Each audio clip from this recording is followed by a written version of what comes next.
Ito yung luto na hindi mawawala sa pagkainan, favorite nating lahat.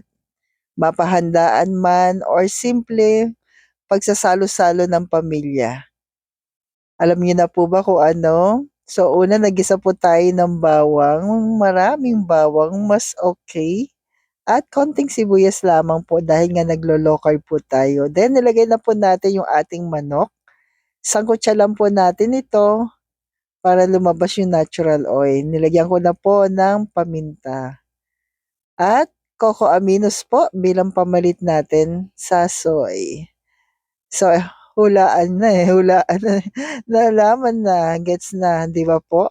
Ang favorite nating adobo, pero local version po. So, naglagay na rin po ako ng laurel at konting tubig po. Pakukuluan natin ng mga 30 minutes.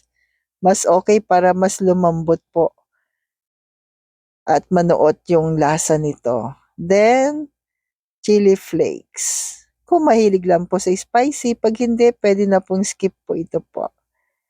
Optional lamang po yung ating chili flakes from Cheddar's Glindahan.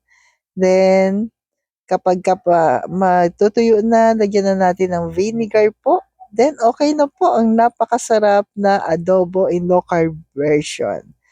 So, stay healthy, stay low carb po, and God bless.